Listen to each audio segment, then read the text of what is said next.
चलिए आज हम शुरुआत करते हैं लेखांकन समीकरण के कुछ और प्रश्न को बनाने के लिए।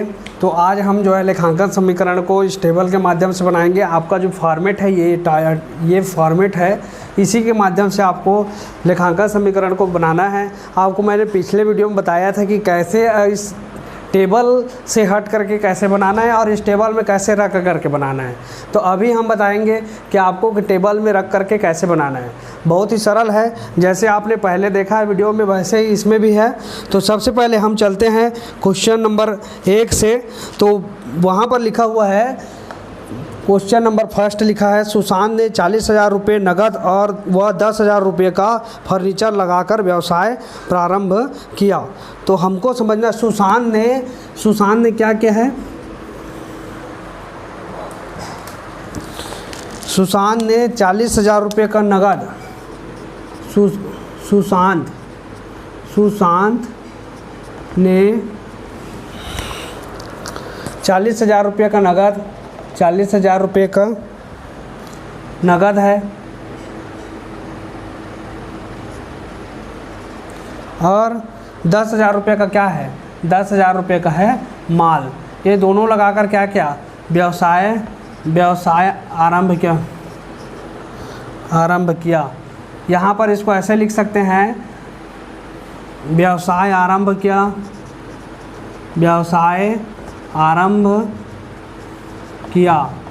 और यहाँ पर नीचे में लिख दीजिए रोकड़ कितना है, रोकड़ कितना लगाया 40,000 रुपये का और माल कितना लगाया है 10,000 रुपये का।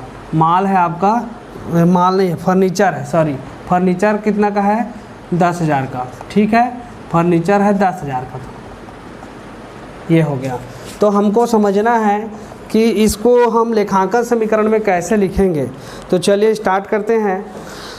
लेखांकन समीकरण में आपको पता है कि संपत्तियां बराबर दायित्व प्लस पूंजी होती है। तो संपत्तियां क्या होती है, तो संपत्तियां जो है जितने भी आपके रोकड़ हैं और भूमि भवन फर्नीचर, ये सारे जो है संपत्तियां हैं। और दायित्व में लेनदार है और देनदार संपत्ति के पक्ष में आएगा। ठीक है, पूंजी को तो आप जान ही रहे हैं। तो जो पिछले वीडियो नहीं देखे हैं वो पहले पिछले वीडियो देख लीजिए, उसमें हमने संपत्तियां और दायित्व के बारे में विस्तार से चर्चा किया हुआ है। तो सबसे पहले हम चलते हैं यहाँ पर, देखिए व्यवसाय आरंभ किया क्या लगा करके, तो रोकड़ लगा करके। हम यहाँ पे लिख देते हैं रोकड़ और क्या लगाया है फर्नीचर लाया है व्यवसाय में। कौन लाया है, व्यवसाय का स्वामी। तो यहाँ पर हो जाएगा रोकड़ और फर्नीचर। तो रोकड़ कितने का है 40,000 रुपये का और फर्नीचर कितने का है 10,000 रुपये का। ये हो गया। यहाँ पर लिखेंगे हमारा दायित्व पे कुछ नहीं रहेगा, दायित्व क्या है नील रहेगा अभी। और पूंजी जो है कितनी रहेगी, दायित्व अभी एक भी नहीं है, पूंजी कितना है, तो हमारे पास पूंजी है टोटल 50,000 रुपये। इसको जोड़ देते हैं तो इतना ही पूंजी होता है किसी भी व्यवसाय का। ठीक है, उसके बाद हम चलते हैं माल नगद क्रय किया। दूसरा जो क्वेश्चन है वो है माल नगद क्रय किया। माल नगद क्रय किया। तो माल अगर नगद क्रय कर रहा है तो क्या कर रहा है, माल अगर नगद क्रय कर रहा है तो हमारे रोकड़ में से उतनी राशि क्या हो जाएगी, कम हो जाएगी। क्यों होगी, क्योंकि हमने जो है उतनी राशि किसको दे दिया कि जिससे खरीदे उसको पैसा दे दिया। तो हमारे रोकड़ में से कितना का माल कम हो जाएगा। तो माल नगद क्रय किया कितने का है 5,000 रुपये का है। तो यहाँ पर 5,000 रुपये रोकड़ में से क्या कर देंगे, कम कर देंगे। मतलब यहाँ पर कितना आ जाएगा, दूसरा समीकरण, ये पहला समीकरण का हो गया। यहाँ पर दूसरा समीकरण का बना देते हैं। तो यहाँ पर हो जाएगा 5,000 कम करेंगे तो 35,000 हो गया ये, प्लस यहाँ पर फर्नीचर है कितने का, पहले से 10,000 का। अब हमको जोड़ देना यहाँ पर माल को, माल कितने का आ गया 5,000 का। ठीक है, इधर जो है जैसा का तैसा ही रहेगा, इधर कोई परिवर्तन नहीं होगा। ठीक है, आगे चलते हैं। यहाँ पर लिखा हुआ है माल नगद बेचा 2,000 रुपये का और माल उधार बेचा 2,500 रुपये का। तो माल नगद बेचा,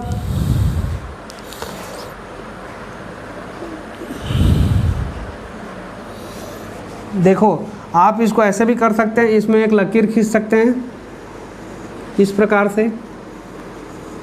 ठीक है, यहाँ पर माइनस कर दीजिए 5,000 ठीक। और यहाँ पर क्या हो जाएगा 5,000 तो प्लस होगा ही होगा, ठीक है। यहाँ पर लिख दीजिए प्लस 5,000, ये 5,000 ही नीचे आया, यहाँ पर से ये घट गया, यहाँ पर कुछ नहीं रहेगा और यहाँ पर 5,000 हो जाएगा, ठीक है। उसके बाद हम चलते हैं तीसरा समीकरण। तीसरा समीकरण क्या बोलता है, माल उधार क्रय किया, माल उधार क्रय किया, माल उधार क्रय किया, माल उधार क्रय किया, कितने का किया तो 2,500 रुपये का, 2,500 का। अब यहाँ पर हम देखेंगे माल उधार क्रय कर रहा है मतलब कितना का कर रहा है, उधार क्रय कर रहा है मतलब यहाँ पर क्या माइनस होगा, क्या नहीं होगा, 0 रुपया होगा, मतलब माइनस नहीं होगा, ठीक है। यहाँ पर देखिए, यहाँ पर लिख देते हैं नया समीकरण, यहाँ पर लिख दीजिए नया समीकरण, तो इसमें कुछ माइनस नहीं होगा, तो ये जैसा का तैसा रहेगा।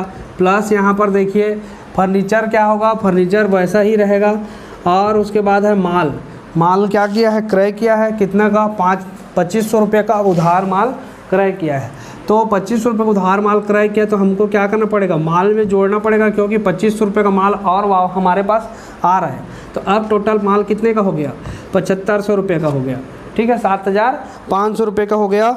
और इधर क्या होगा, हमारे पास दायित्व देखिए, अभी क्या है हम उधार खरीद रहे हैं, इसलिए हमारा जो है इस उधार खरीदे गए राशि को हमको किसी को देना है, जिस व्यापारी से खरीदे हैं, तो हमारे लिए वो क्या हो जाएगा, एक प्रकार का दायित्व है। दायित्व मतलब जो भी देय धन होता है, जिसको भी देना रहता है, वह राशि जो है क्या होती है, दायित्व होती है। तो यहाँ पर हम किससे खरीदे हैं, विक्रेता से खरीदे हैं, जो विक्रेता है उससे हमने क्या खरीदा है, माल उधार खरीदा है। माल जब हम उधार खरीदे हैं तो उसको देना पड़ेगा, तो विक्रेता हमारा क्या हो जाएगा, लेनदार हो जाएगा, विक्रेता हमारा क्या हो जाएगा, लेनदार हो जाएगा। तो लेनदार यहाँ पर हमारा दायित्व में आ गया, तो दायित्व के अंतर्गत हम यहाँ पे लिख देंगे लेनदार, ठीक है। लेनदार यहाँ पे लिख देते हैं लेनदार, तो लेनदार का कितना, तो लेनदार यहाँ पर देखिए, लेनदार में हमको जोड़ना पड़ेगा 2,500 रुपया, यहाँ पर हो जाएगा 2,500, यहाँ पे नील था, अब 2,500 लिखाएगा प्लस 50,000, ठीक है। अब चलते हैं चौथा जो समीकरण है वहाँ पे चलते हैं। चौथा समीकरण क्या बोलता है, माल नगद बेचा 2,000 रुपये का और माल उधार बेचा 2,500 रुपये का। यहाँ पर देखिए माल नगद बेचा कितने का, माल नगद बेचा 2,000 का और उधार बेचा कितने का, उधार बेचा है 2,500 का, माल उधार बेचा 2,500 का।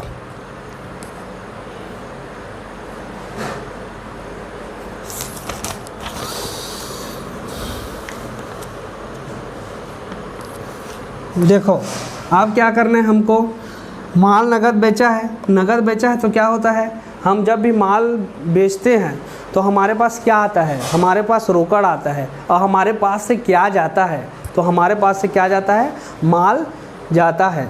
तो हमारे पास से माल चला गया तो माल में से क्या होगा, हमको माइनस करना पड़ेगा, कितने का माइनस करना पड़ेगा, देखो ये यहाँ पर लिख देते हैं नया समीकरण, नया समीकरण, ठीक है, यहाँ पर लिख देते हैं नया समीकरण।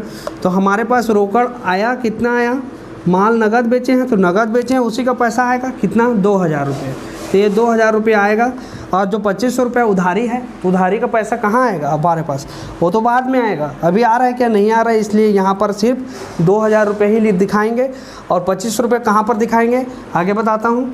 उसके बाद देखो हमारे पास जो बाकी है ये फर्नीचर जैसा का तैसा रहेगा, इसमें कोई परिवर्तन नहीं होगा। माल में परिवर्तन होगा, क्यों, क्योंकि हमने कितने का माल बेचा टोटल, तो 4 मतलब टोटल कितने का माल बेच दिया है, 4,500 रुपये का माल बेचा है। तो 4,500 रुपये यहाँ पर से क्या कर देंगे, हम यहाँ पे माइनस कर देंगे, ठीक है। और यहाँ पर एक पक्ष और जुड़ जाएगा, वो है देनदार, देनदार, ये पक्ष है देनदार। क्या होता है, जैसे मैंने बताया कि हम जब उधार माल खरीदते हैं तो विक्रेता से खरीदते हैं, विक्रेता से, तो विक्रेता को हमको पैसा देना रहता है, तो विक्रेता हमारा क्या होता है, लेनदार होता है, ठीक। और हम क्या हो जाते हैं, हम जो है देनदार हो जाते हैं, ये खरीदने की स्थिति में, ठीक। लेकिन बेचने की स्थिति में क्या होता है, हमने अगर किसी को माल उधार बेचा है तो क्रेता हमारा क्या हो गया, क्रेता खरीदार हो गया, खरीदता है खरीदार हो गया, खरीदार। और विक्रेता क्या करता है, विक्रेता जो है माल को बेचता है। यहाँ पर कौन पैसा देगा, क्रेता पैसा देगा, किसको देगा, विक्रेता को देगा। तो विक्रेता पाने वाला है, और पाने वाला क्या होता है, हमेशा लेनदार होता है।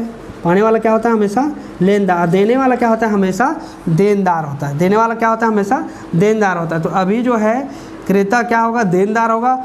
और हमको देखिए राशि मिल रही है, हमको राशि देनी नहीं है। जहाँ पर देनी रहती है वहाँ पर दायित्व पक्ष में लिखते हैं, लेकिन हमको अभी देनी है क्या, नहीं देनी है। हमको क्या करना है, हमको तो प्राप्त करना है। तो हम जिससे प्राप्त करते हैं, व्यवसाय में हम जिससे प्राप्त करते हैं वो हमारा देनदार कहलाता है, और हम जिसको देते हैं वो हमारा क्या कहलाता है, लेनदार कहलाता है, ठीक है। तो यहाँ पर हम क्या कर रहे हैं, हम प्राप्त कर रहे हैं देनदार के रूप में। कितना रुपये प्राप्त करेंगे, 2500 रुपये यहाँ पर प्राप्त करेंगे। 2500 रुपये यहाँ पर लिख देते हैं, 2500 रुपये यहाँ पर प्राप्त करेंगे। अब देखिए यहाँ पर से देखिए नया समीकरण बनेगा 35 और 2 37,000, यहाँ पर हो जाएगा 10,000, जैसा का तैसा रहेगा। यहाँ पर हो जाए 4500 को इसमें से घटा दोगे तो कितना बच गया,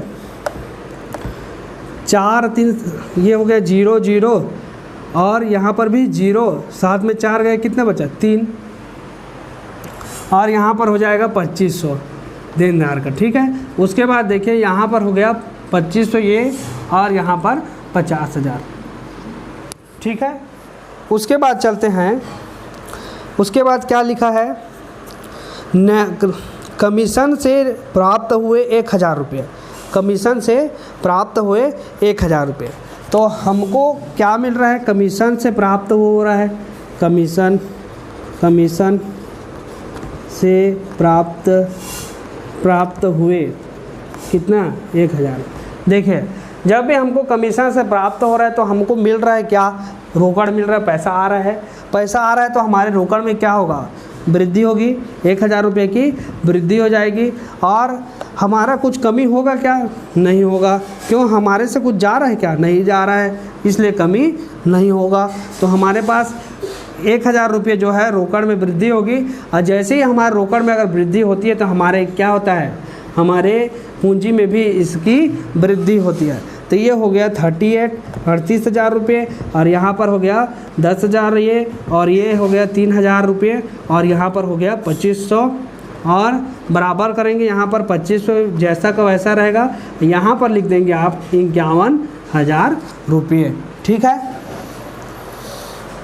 इस सबको जोड़ेंगे तो इतना, ये दोनों को जोड़ जितना होगा उतना ही इसका भी जोड़ आना चाहिए। देखिए 38 और 10 48,000, 39 40 40,000, 38 है, 38 10 48, 49 50 51 और 52 53,500। यहाँ पर भी 51 और 2 53,500 रुपये, ठीक है।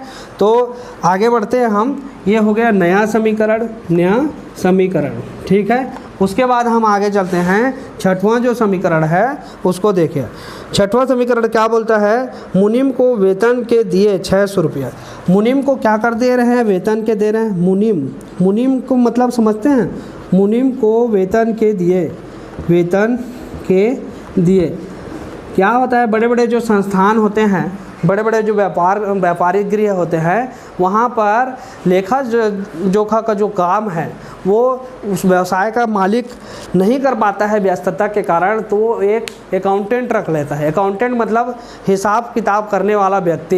हिसाब किताब करने वाला व्यक्ति को ही क्या बोला जाता है, मुनीम बोला जाता है। यही मुनीम को हम क्या करते हैं, उसको हम अगर काम पर रखें तो उसको हर महीने का वेतन देना पड़ेगा। तो यही मुनीम को जो है हमको वेतन देना पड़ता है उसके कार्य के लिए। मुनीम मतलब लेखा जोखा रखने वाला व्यक्ति जो उस व्यापार का हिसाब किताब की बहियों में रखता है, ठीक है। तो लिखते हैं यहाँ पे, मुनीम को वेतन के दिए कितने रुपए, 600 रुपये दिए। मुनीम को कितना दे दिए, वेतन के 600 रुपये। देखो मुनीम को जब 600 रुपये वेतन के देंगे तो क्या होगा, हमारे जितने भी रोकड़ है उसमें से ही 600 रुपये क्या हो जाएगा, कम हो जाएगा। तो यहाँ पर कर देते हैं 600 रुपया कम कर देते हैं। और देखिए और कुछ में परिवर्तन होगा क्या, यहाँ पर आप इस प्रकार जहाँ पर कोई परिवर्तन नहीं है वहाँ पर अगर 0 भी डाल सकते हैं, नहीं तो ऐसे भी रखेंगे तो भी चलेगा। ठीक है, तो 38,000 में से 600 रुपये कम कर दोगे तो 37,000 रुपये कितना हो जाएगा, 400 रुपये। यहाँ पर 10,000 जैसा फर्नीचर का वैसा ही रहेगा, 3,000 रुपये हमारा माल का है वैसे ही रहेगा, 2,500 रुपये जो देनदार का है वो देनदार का वैसा ही रहेगा।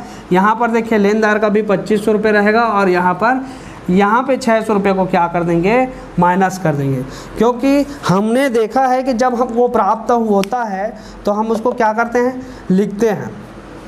1,000 रुपये जैसे प्राप्त हुआ कमीशन के तो हमने लिख दिया 1,000 रुपये कमीशन के प्राप्त हुए, इसके बदले में हमको देना कुछ था क्या, नहीं देना था, इसलिए हम इसको केवल लिखे, इधर किसी भी प्रकार का कोई घटाव नहीं होगा, तो घटेगा नहीं। तो सबसे पहले देखिए 1,000 लिख दी, यहाँ पर भी लिख दिए, क्योंकि जब भी रोकड़ में वृद्धि होगी तो पूंजी में वृद्धि होगी। अब आप पूछेंगे कि सर यहाँ पर हमने माल बेचा और यहाँ पर 2,000 लिखे तो इसको काहे इधर नहीं लिखे पूंजी में, तो ऐसा नहीं होता। देखिए हमको क्या हो रहा है, नगद माल बेचा तो क्या हो रहा है, 2,000 रुपये का माल हमने क्या कर दिया, बेच दिया। तो बेचा तो हमारे पास जो 2,000 रुपये का माल था वो इसमें से कम हो गया, और उधार माल भी बेचा तो 2,000 रुपये उसमें से कम हो गया। लेकिन हमारे पास वो 2,000 रुपये किस रूप में लौट के आ रहा है, रोकड़ के रूप में आ रहा है, मतलब यहाँ से कम हो गया यहाँ पर आ गया। ठीक है, और यहाँ पर जो है वो और जो 2,500 रुपये था वो यहाँ पे आ गया है, तो ये सेक्शन क्या हो गया, बराबर हो गया। यहाँ पर किसी भी प्रकार की पूंजी में घट या बढ़ नहीं हो रही है, केवल एक पक्षीय रहता है, तब जा कर के क्या होता है, पूंजी में घट या बढ़ होता है। ठीक है, यहाँ पर देखिए 600 रुपये वेतन से कट गया है, और यहाँ पर भी हमारा 600 रुपये क्या हो गया, पूंजी से क्या कर देंगे, माइनस कर देंगे। तो पूंजी से 600 रुपये माइनस करेंगे तो ये हो जाएगा 50,400 रुपये। ठीक है, उसके बाद चलते हैं हम फर्नीचर पर 10%, मतलब फर्नीचर पर ह्रास 10%। तो फर्नीचर पर ह्रास निकालने को बोल रहा है कितना परसेंट, 10%। देखो अब हमको ये समझना है फर्नीचर क्या है, फर्नीचर पर ह्रास 10%। हमको ये समझना है कि फर्नीचर पर ह्रास का मतलब क्या होता है। ह्रास मतलब होता है किसी भी जब स्थायी संपत्ति को निरंतर प्रयोग करते हैं तो उसके मूल्य में क्या होती जाती है, धीरे धीरे सहना कमी होती जाती है। और सहना कमी को ही हम क्या बोलते हैं, वाणिज्य के भाषा में ह्रास बोला जाता है। क्या बोला जाता है, ह्रास बोला जाता है। ह्रास मतलब होता है किसी भी संपत्ति के मूल्य में होने वाली कमी को ही हम क्या बोलते हैं, ह्रास बोलते हैं। तो अगर आप फर्नीचर जो खरीदे हो, व्यापार में उपयोग कर रहे हो, अगर वो नया है और 2-4 साल बाद उपयोग करने के बाद उसको आप बेचना चाहते हो, तो क्या जितने में खरीदे हो उतने में बिक पाएगा, नहीं बिक पाएगा। क्यों नहीं बिक पाएगा, क्योंकि उस संपत्ति में भी धीरे धीरे क्या होते जाती है, कम ह्रास लगते जाती है। मतलब उसकी जो बनावट है या जो भी उसके क्वालिटी है उसमें धीरे धीरे क्या होती है, जो उपयोग के बाद जो वो घिसती जाती है, मतलब कमी होती जाती है। ठीक है, तो इसी कारण जो है हम फर्नीचर पर भी ह्रास लगाते हैं, मशीन पर भी ह्रास लगाते हैं।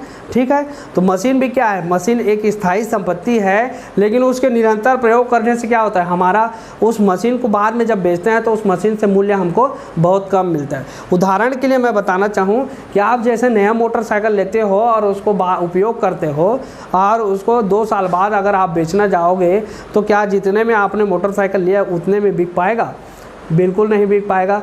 क्योंकि उस निरंतर उपयोग के दौरान क्या हो जाता है, उस मोटरसाइकिल की जो क्वालिटी है वो कम हो जाती है, जिसके कारण जो है उसके मूल्य में क्या हो जाता है, कमी हो जाता है। ठीक है, तो उसी प्रकार फर्नीचर पर भी ह्रास है, ह्रास मतलब कमी है 10%।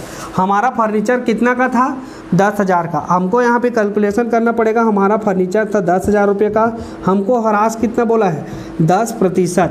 10% मतलब 10/100। यहाँ पर 0, यहाँ से 0 कट गया, यहाँ से 0, जहाँ से 0 कट गया, कितना आ गया, 1,000। मतलब हमको कितना कम करना है, 1,000 रुपये हमको माइनस करना है, किसमें से, फर्नीचर से। तो यहाँ पर हम कर देते हैं 1,000 रुपये माइनस फर्नीचर से। ठीक है, यहाँ पर इसको मिटा देते हैं। देखो अगर फर्नीचर में कमी हो रहा है मतलब हमारे संपत्ति में क्या मतलब हमारे पूंजी में भी क्या हो जाएगा, 1000 रुपया कम हो जाएगा। तो यहाँ पर देखिए 37,400 रुपया ये हो गया और 1000 इसमें से माइनस कर देंगे 10,000 में से, तो कितना बचेगा, 9,000 रुपये बचेगा। और प्लस यहाँ पर हो जाएगा 3,000 रुपये और प्लस यहाँ पर हो जाएगा 2,500 रुपये और यहाँ पर है 2,500 और प्लस यहाँ पर से 1000 और कम कर दोगे कितना हो जाएगा, 49,400। ठीक है, तो क्वेश्चन में इतना ही था।